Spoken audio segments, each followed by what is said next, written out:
Hi everyone, this is Group 7 and this is our group project for Nursing 450.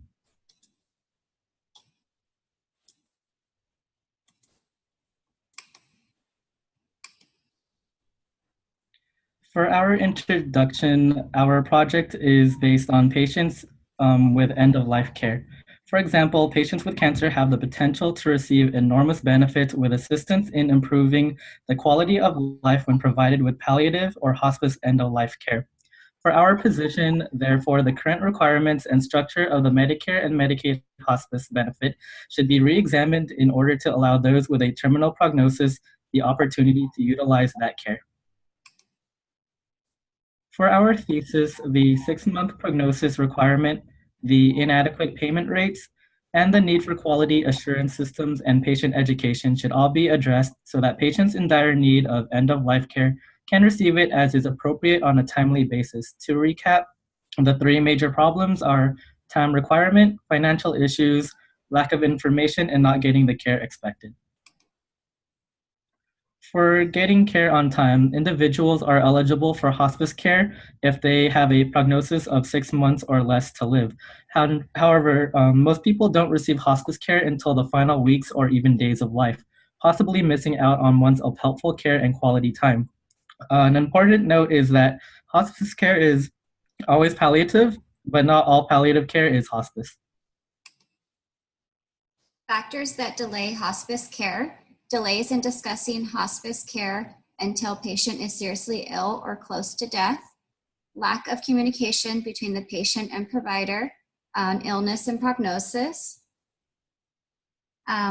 delays in referrals to palliative and hospice care, confusion on the roles of healthcare providers, lack of coordination among healthcare providers, and confusion on which healthcare provider should initiate the discussion. Up next is Brenda.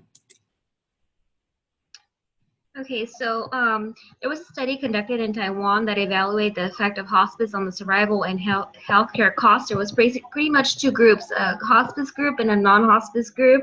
The results of the study indicated that those in the hospice group had a longer survival rate, and their healthcare costs at the end of life was much less, 3.74 times much less than the non-hospice group. So this pretty much study shows that by reducing by enrolling in hospice care, it's much less expensive and their survival rate increases. So another study was aimed to see if the in-home hospice can increase patient satisfaction and also reduce medical care costs.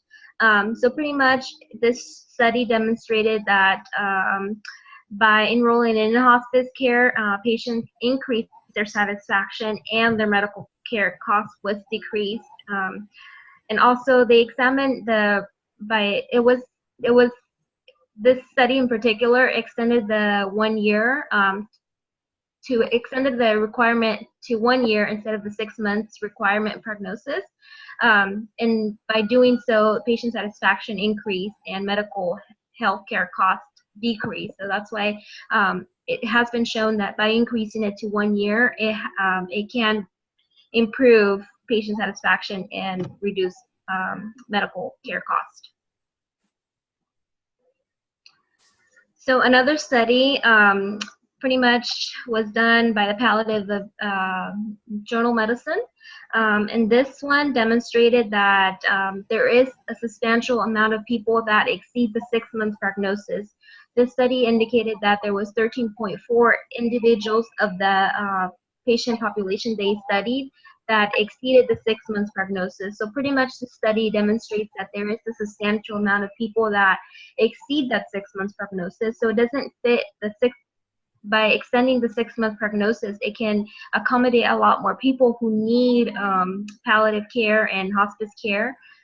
So that's why Medicaid and Medicaid should reconsider the palliative prognosis requirement and extending it beyond that 6 months and not just the 6 months, because it would benefit a lot more people. Specifically, 13.4 individuals would have benefited from this by extending the prognosis requirement. in this particular study. And lastly, research also demonstrates that patient teaching, there is a substantial lack of not enough patient teaching on palliative and hospice care. So this particular study interviewed 12 patients that were enrolled in hospice and 7 caregivers. And this pretty much study was demonstrated that there is a gap in knowledge that needs to be addressed so that patients in dire need of end-of-life care can receive appropriate quality care. So as healthcare professionals, we should educate the public and those people that are in need so they can get that care they need and eliminate the gap and increase the quality of care for hospice patients.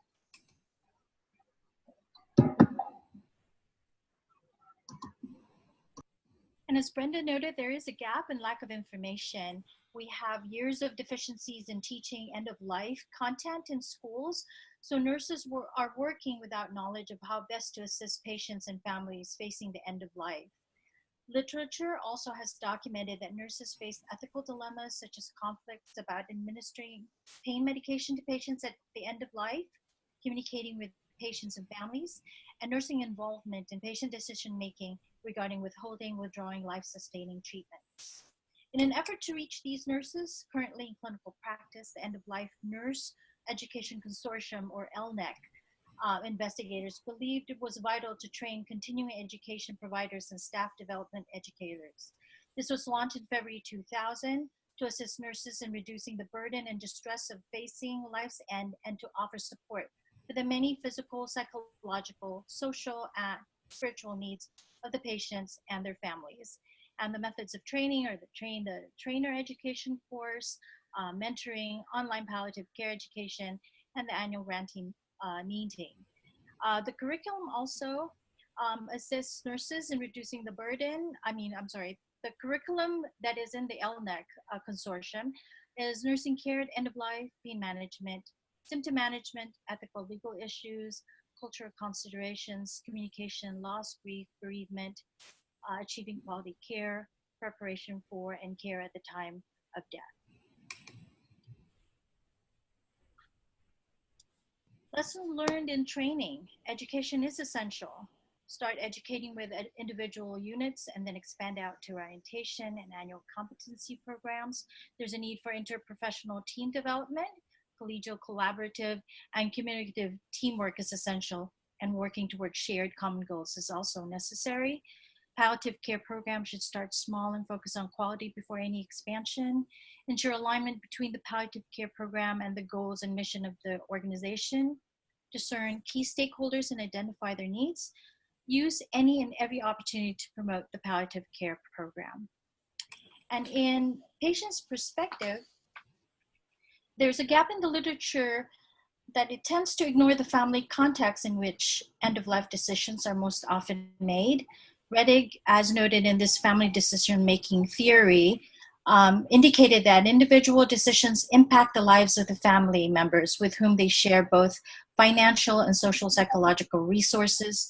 The nature of an individual's decision environment includes an integration of economic and social psychological considerations.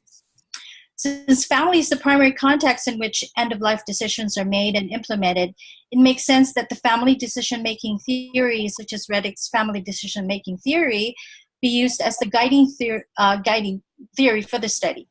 It's a theory that addresses the interpersonal dynamics and social decisions, which includes perceiving, deciding, and actuating the dimensions of decision-making. And using this core FDMT assumption and the theory's constructs, the purpose of the study is to explore factors related to a combination of medical and financial end-of-life planning actions taken by an adult child. And the next presentation is with Dina. Pass it on to you. Thank you. Humanistic theory. Two models of health and healing include the body-mind connection and a more complex connection between the body, mind, and spirit. These theories are connected to the ideology behind being a human in the nursing environment. One must connect with human behavior where the idea of acting as a human must be recognized in the core competencies of nursing.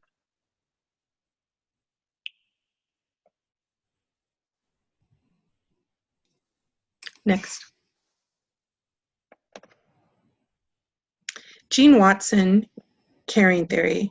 Gene Watson introduced a caring theory that has become recognized as empowering and innovative in the nursing environment. Watson finds that there is a moral ideal recognized in nursing.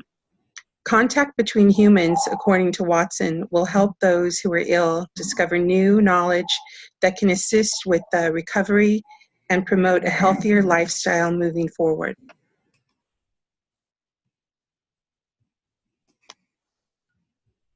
Adaptation. Nursing in an optimal environment demands adaptation.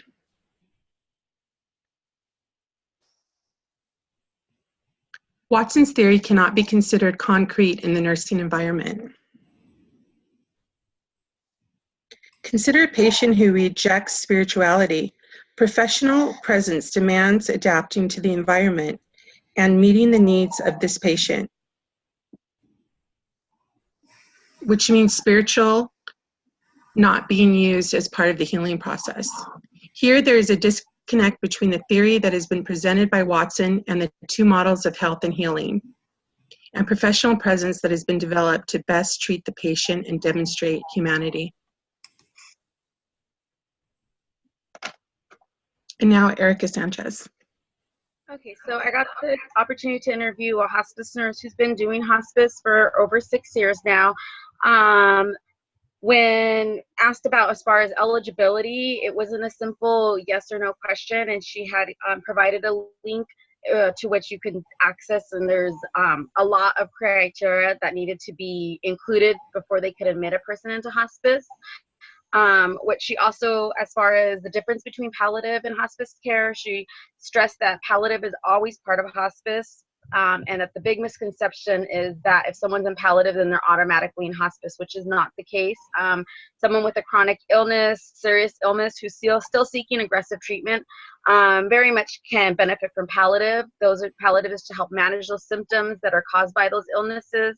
And when palliative turns in, or when hospice incorporates palliative, is when those treatments or for those illnesses are no longer being sought or no longer aggressive. Then when you're simply just managing, which is just palliative care, that's when it's hospice. As far as, the finances and understanding the breakdown of Medicare, it was very intensive. A lot of factors that go into it. Every hospice company is different. She was stating that for the hospice company she works with now, they provide a lot of support as far as social workers, hospice aides, priests, chaplains, and then also kind of medical equipments that they need, and anything from like soaps to diapers, chucks, etc. But that previous hospice that she worked for in the past, they would provide bare minimum. So it's kind of hard to say, she said, to give you an exact number or where it works, because every company is different. As far as the funds, whether it's sufficient, she felt it's never sufficient. Of course, the companies themselves are trying to make a profit, but then they're also trying to give the most quality care they can for a patient. With hospice, it's not, because you're a hospice nurse, you're actually not with the patient 24 hours. A lot of the times these families have to take care of their loved ones on their own, or they have to hire caregivers, none of which is covered by Medicare or through the hospice. So it's just a support system as far as with hospice. And so it's never enough. They could always use more, but it just is a support. It doesn't cover everything that they may need. Medications is only covered what's to the actual terminal illness. So if they had, say, if they were diagnosed with cancer and they had hypertension, none of their hypertension would be covered. As far as the term about being over sedating, she took very offense to that, and if you were to read the slide, you'll see all her breakdown on that. As far as the nurse's role in pain management, she also, as far as different studies that I've read, there's lots of vital roles that nurses play.